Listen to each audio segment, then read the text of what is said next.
The luxury garage was suffocatingly bright. A $3 million hypercar sat dead in the center bay.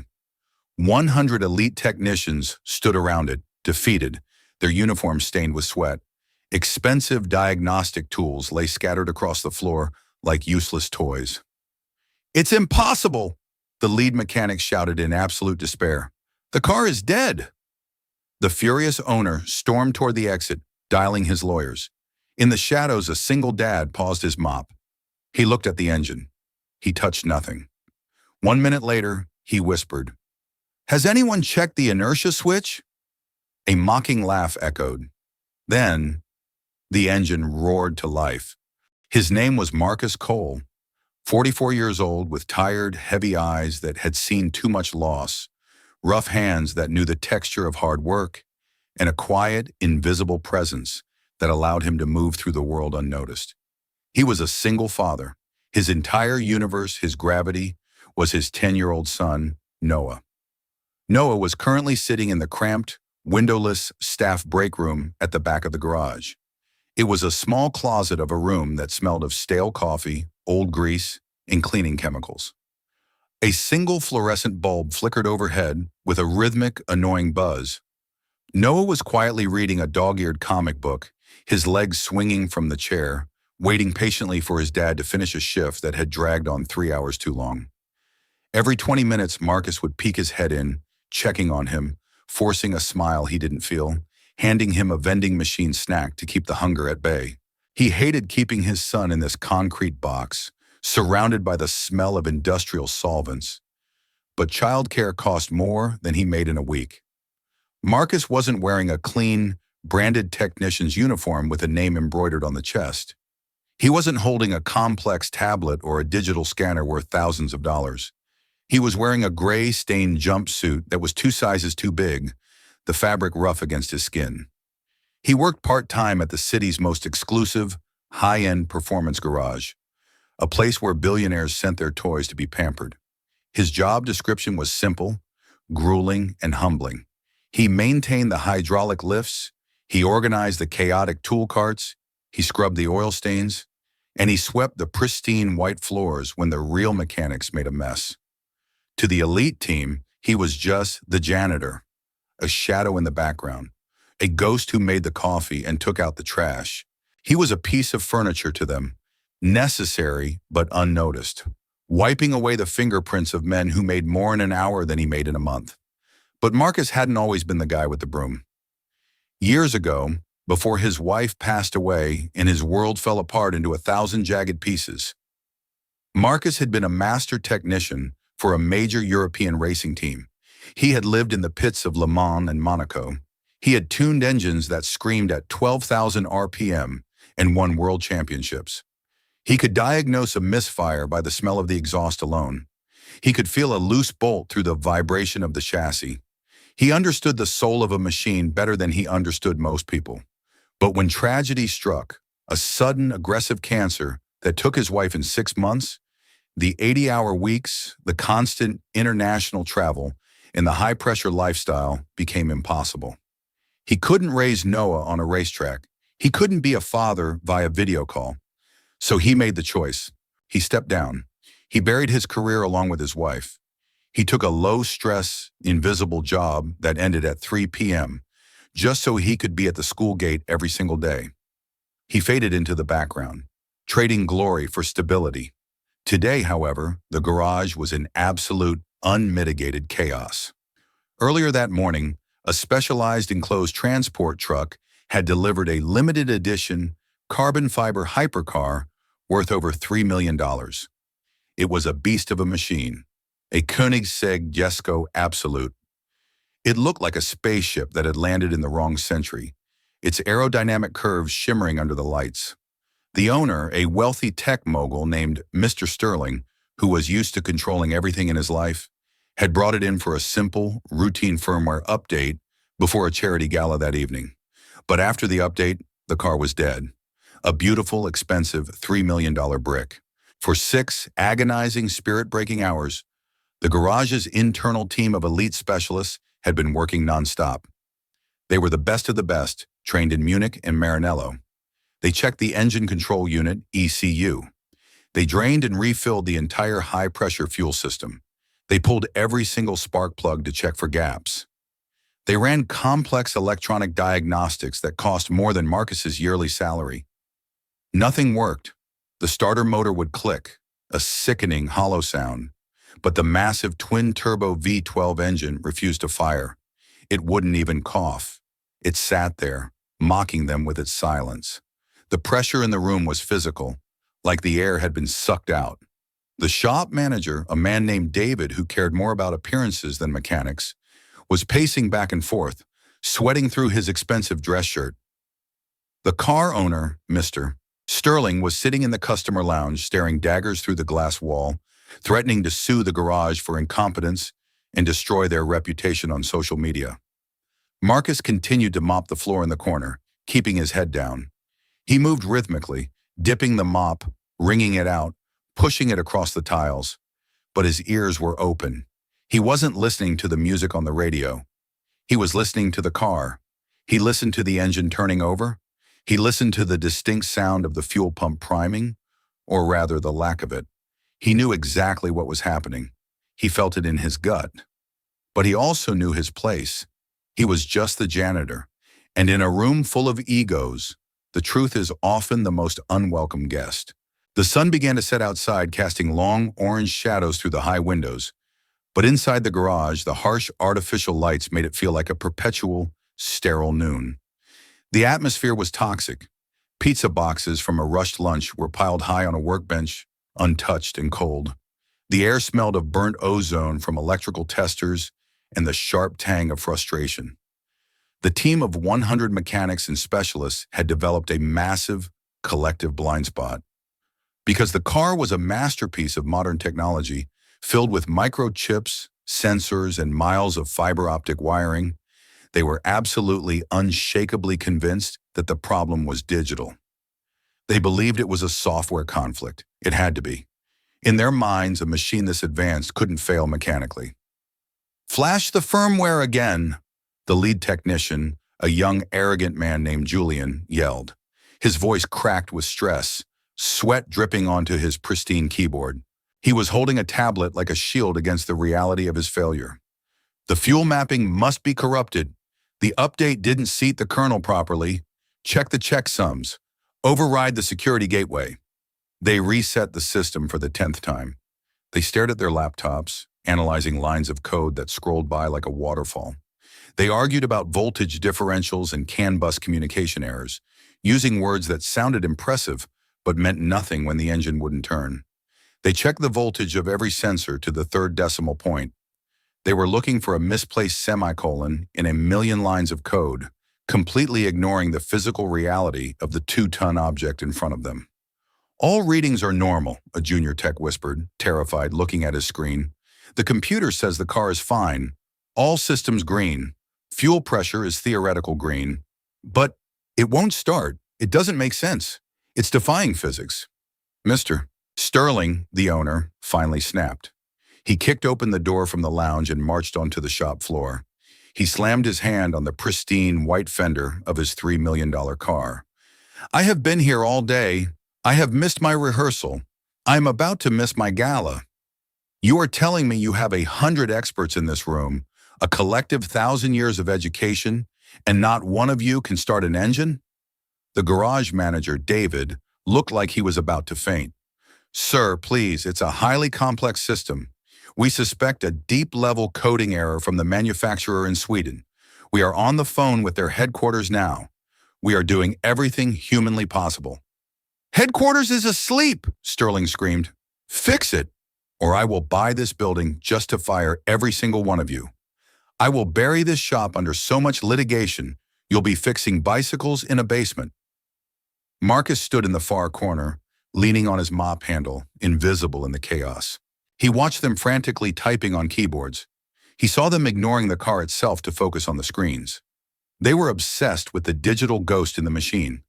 They had forgotten the most basic rule of mechanics. Even a $3 million hypercar is still just a machine. It still needs air. It still needs fuel. It still needs a spark. Marcus noticed something nobody else did. He replayed the morning in his head. He remembered when the car had been unloaded from the transport truck at 8 a.m. He remembered the truck driver, a new guy, rushing to get the job done. He remembered the driver hitting the concrete speed bump at the entrance of the lot a little too hard. Thump scrape. It was a minor bump, barely noticeable to a layman. The suspension absorbed it. But Marcus knew race cars. He knew that for a car designed with racing-grade safety tolerances, a bump wasn't just a bump. It was a G-force event. It was a signal to the car's primitive survival brain. Marcus didn't want to step in. He really didn't. He needed this job. He didn't want to embarrass Julian, the lead technician, a man who had mocked Marcus's old, duct-taped boots just last week in front of the whole crew. But then, Julian threw his expensive diagnostic tablet onto the workbench in a fit of rage. The screen cracked. "It's impossible," Julian declared, his voice defeating, echoing off the walls. "The ECU is bricked. The logic board is fried. We have to ship the entire car back to the factory and angle home. It's over. We can't fix it." The owner, Mr. Sterling, let out a string of curses that made the junior techs flinch. He turned to the manager. "I am suing you for the cost of the car and the damage to my reputation. I'm leaving." That was the moment. Marcus sighed deeply. He looked at the clock on the wall. Noah had been in that room for 4 hours. He imagined Noah sitting there, maybe drawing a picture of a race car on a napkin, dreaming of a world his father couldn't afford to give him. Marcus leaned his mop against the wall. He wiped his hands on a rag, removing the traces of cleaning solution. He walked slowly toward the circle of panicked experts. He didn't push through. He walked with a heavy, steady gait. He just stood at the edge of the circle, looking at the exposed engine bay, at the beautiful carbon fiber intake manifolds. He stood there for 10 seconds, just observing. He didn't touch a wire. He didn't look at a computer screen. He looked at the chassis. "Excuse me," Marcus said. His voice was calm, low, and steady, contrasting sharply with the hysterical shouting of the last hour. Julian spun around, his eyes wild with stress. "Marcus, are you serious? Not now. Go clean the waiting room. We are in the middle of a crisis." Shononam. If you believe that sometimes the most complex problems have the simplest solutions, and that a quiet observer sees what experts miss, hit that subscribe button to verify the moment a single minute of observation changes the entire day. The garage went quiet, but it wasn't a respectful silence. It was an annoyed, incredulous silence. The mechanics looked at the man in the dirty, stained jumpsuit with disdain. Who did he think he was? The wealthy owner paused at the door, looking back with impatient anger, wondering why the janitor was speaking. "I'm sorry," Marcus repeated, not backing down, not looking at the floor. He kept his eyes fixed on the engine, specifically on the rear firewall near the passenger side suspension turret. "But did anyone check the mechanical safety loop?" Julian let out a scoff that sounded like a bark. "The safety loop? Are you kidding me? We've checked the ECU logs 3 times, Marcus. The computer shows 0 airbag deployment, 0 collision data. The accelerometers are flat. Go back to your mop before I fire you myself." Marcus took a step closer. He didn't look at the technician. He looked at the car with a strange mix of respect and pity. "I didn't ask about the computer logs, Julian," Marcus said, his voice dropping an octave, becoming harder, stripped of its usual subservience. "I asked about the mechanical circuit, the inertia switch." Julian blinked, confused. "The what?" "The inertia switch," Marcus continued, pointing a calloused finger at a small hidden black panel near the strut tower, obscured by a carbon fiber beauty cover. "This car was transported on a flatbed today. I was sweeping the bay when it arrived. I saw the driver hit the speed bump at the entrance. He hit it hard. The suspension bottomed out." "So?" The manager, David, interrupted, waving his hand dismissively. "It didn't crash. There's no body damage. The alignment is perfect." "It doesn't need to crash," Marcus explained, speaking with the absolute authority of a man who had built engines these people only dreamed of touching. "These hypercars, Koenigsegg, Pagani, older Ferraris, they have a mechanical fuel cutoff designed for racetracks. It's archaic but reliable. It's a spring-loaded ball bearing sitting inside a magnetic housing. If the car experiences a sharp vertical jolt, like a speed bump taken too fast, the magnet releases the ball bearing. It breaks the circuit. It cuts hard power to the fuel pump instantly to prevent a fire in a rollover. The room was deadly silent now. The kind of silence where you can hear a pin drop. The air conditioning hummed, a stark contrast to the silence of the men. "It's not a software error," Marcus said softly, looking at the owner. "The car thinks it flipped over. It's trying to save your life." Mr. Sterling walked back slowly, his expensive shoes clicking on the floor. He looked at Marcus, really looked at him, seeing past the jumpsuit for the first time. "Is he right?" Julian stammered, his face turning pale. That system is outdated. They don't use mechanical switches anymore. Everything is digital sensors now. The diagram doesn't even show up." Marcus didn't argue. He didn't wait for permission. He simply walked up to the $3 million car. The other mechanic stepped back, parting like the Red Sea, as if he were a wizard about to cast a spell. "May I?" Marcus asked the owner, gesturing to the engine bay. The owner nodded slowly. "Do it." Marcus didn't need a laptop. He didn't need a wrench. He didn't need a team. He reached his hand into the tight, hot engine bay. He navigated past the hot turbochargers, ignoring the heat radiating from the block. He could feel the eyes of 100 men burning into his back, waiting for him to fail, waiting for the janitor to be wrong so they could laugh. He located the small, rubberized dust cover on the firewall that everyone else had ignored for 6 hours because it looked like a simple grommet. He peeled back the rubber cap. Underneath was a simple red, mechanical button.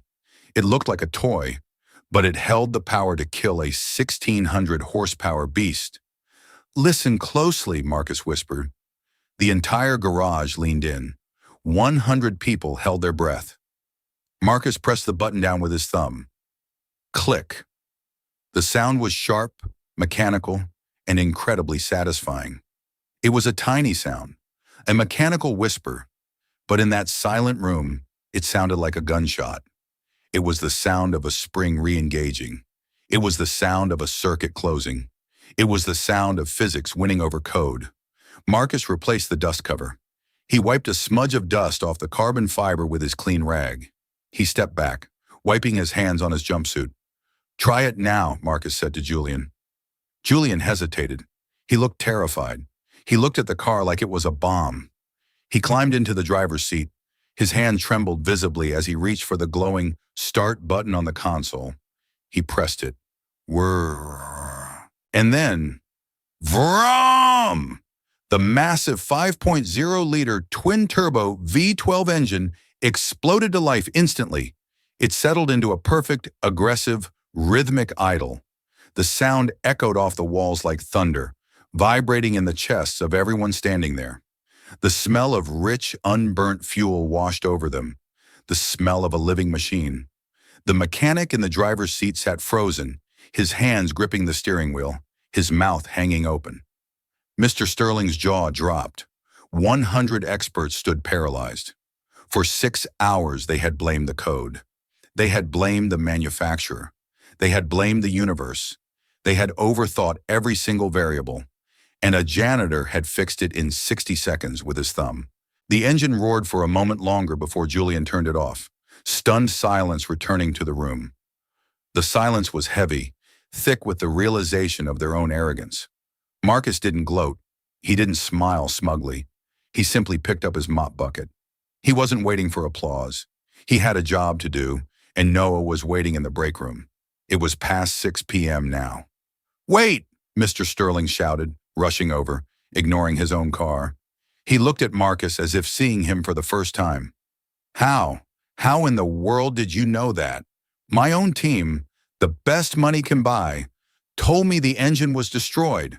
They told me it was a brick." The garage manager, David, rushed over too, looking pale and shaking. "Marcus, I didn't know you knew hypercar systems. I thought you just fixed the lifts." Marcus stopped. He rested his hand on the mop handle, looking tired. "I didn't fix it in a minute," Marcus said gently, his voice carrying the weight of his past. "It took me 12 years to fix it in a minute." He looked at the confused faces around him. He saw their bewilderment. 12 years ago, Marcus began, his eyes drifting to a memory. I was a lead tech on a Le Mans team. We were running a prototype car. We were leading the race by 2 laps with 1 hour to go. It was raining hard that night, a cold, blinding rain that soaked through your bones. The driver hit a curb too hard at the chicane. The car died instantly. He paused, the pain of the memory still sharp. He could almost smell the rain and the hot brakes, feel the despair in the pit of his stomach. The rain tasted like diesel and defeat that night. We towed it to the pits. We spent 45 minutes ripping the electronics apart, just like you did today. We swapped the ECU. We changed the battery. We screamed at each other. We watched the other cars pass us lap after lap. We lost the race. We lost the championship. The drive home was the quietest moment of my life. And when we got the car back to the shop the next day, the old chief mechanic walked over, pressed that same button, and started the car. He looked at Julian, the lead technician, not with anger, but with deep understanding. We lost because we forgot the basics. You aren't bad mechanics, Julian, Marcus said. You're just too smart for your own good. You looked for a complex answer because it's a complex car. You forgot that sometimes a machine is just a machine. Gravity works the same on a Ford Fiesta as it does on a $3 million Koenigsegg. Julian looked down at his expensive sneakers, his face burning with shame. He realized that while he was analyzing terabytes of data and staring at code, Marcus was analyzing the physics of a speed bump. While Julian was trusting the screen, Marcus was trusting the car. Marcus wasn't a genius in the traditional sense. He was just a man who remembered his mistakes. He was a man who had failed before and learned from it. And that made him more valuable than the smartest person in the room. Mr. Sterling looked at the garage manager, David, with ice in his eyes. Who is this man? Why is he mopping your floors? Why is he wearing a jumpsuit that doesn't fit him? He works part-time in maintenance, David stammered, terrified. He supports the facility. He cleans up. Sterling turned back to Marcus. Not anymore. He reached into his tailored suit jacket and pulled out a heavy metal business card. He held it out to Marcus. I own a private restoration fleet, Sterling said, his voice serious. I have 50 vintage and modern supercars that give me headaches every day. I don't need guys who can read computer codes. I have plenty of those. I can hire 1,000 of those. I need someone who understands how things actually work. I need someone with instinct. I need a lead technical director. Marcus looked at the card. It was gold embossed. It represented a salary that was 10 times what he made now. It was a massive opportunity. It was the way back to the life he used to have. It wasn't just a job offer. It was a lifeline thrown to a drowning man.